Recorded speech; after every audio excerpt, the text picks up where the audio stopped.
Hey guys, good morning. Happy Wednesday to you. This is Coach James, and this is today's episode of Make Today Count. I hope, as always, that you guys are fired up, man. I hope that you're excited. I hope that you have a game plan for the day, that you have a schedule that you're committed to, goals that are exciting to you, and a commitment to make something happen on this Wednesday, because it is one of the best days of the week for you to get business, to get busy, and to get going on 2018 goals. So guys, today we are going to continue Skills Week. All right, we started this at the beginning of the week looking at a couple of different objections, and so today we want to spend a few minutes looking at the comment that you get when you're prospecting where the person says to you, hey, bring me a buyer.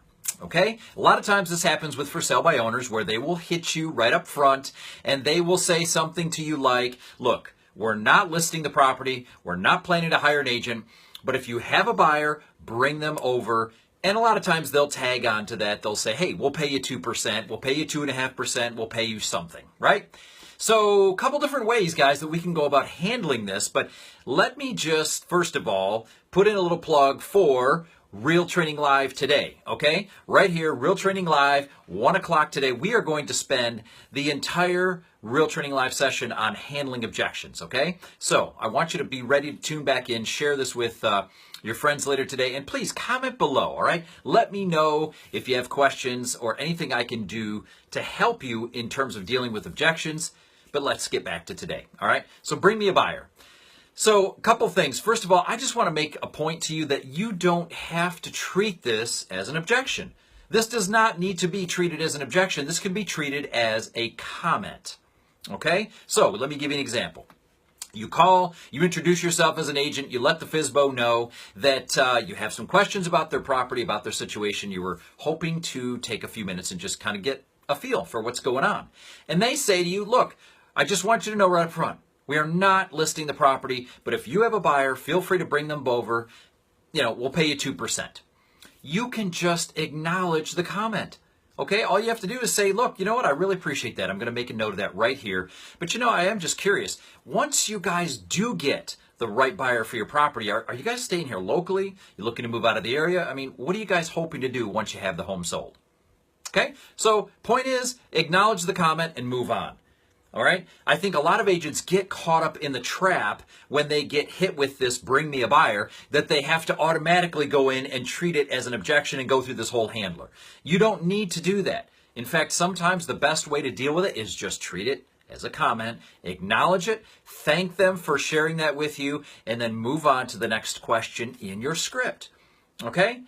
But if you do want to handle it as an objection, if you do want to kind of come back around, you can, again, thank them. Hey, appreciate that. Thanks for letting me know. I'm going to make a note of that right here.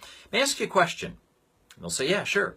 You say to them, well, look, it sounds like you're looking for agents who tend to work with a lot of buyers. But has anybody taken the time to explain to you what it means to actually hire a listing and marketing professional?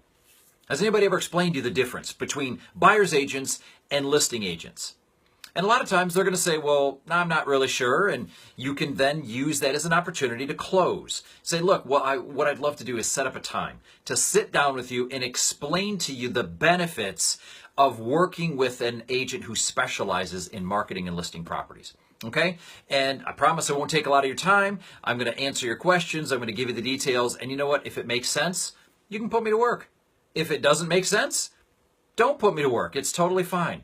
I can meet you tonight at 6:30 or tomorrow at 7, which is better. Okay? It's a trial close, guys. It's an opportunity to get in the door, maybe do a preview, maybe even do a listing presentation for them, okay? But the point is, acknowledge and get them thinking about what they're saying to you. What they're saying is, hey, go out, tap into all the buyers you know about, see if you've got somebody that matches with my property, and bring them over.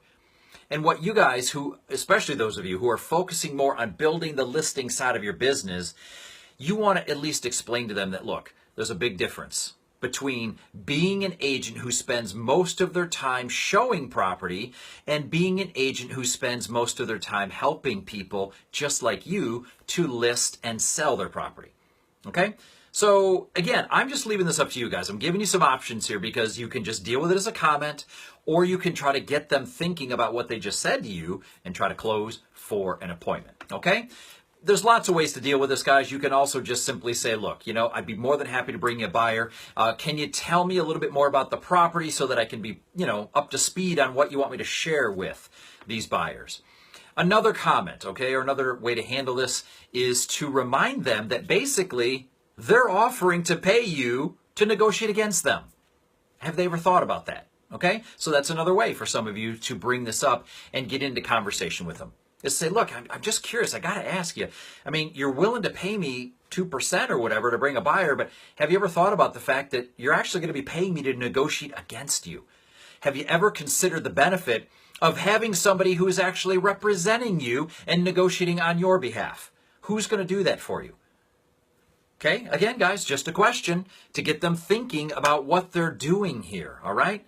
Now, you're going to get all kinds of responses, all right? So here's what I want you to do. First of all, I want you to like, I want you to share, and I want you to comment below and let me know, what are you actually hearing from these people who are giving you the bring me a buyer, all right? What are you using? Is it working? Is it getting you appointments? Is it at least getting you into a good follow-up flow, all right? So lots of things. You probably want to go back and rewatch this episode once again to kind of get some of the stuff down. If you need any help, feel free to reach out to me as always right here on Facebook. And again, don't forget, guys, 1 o'clock Eastern time today, Real Training Live. We're going to get into a lot more detail on handling objections. So hope to see you then. In the meantime, it's your turn. Get out there and make today count. I'm Coach James.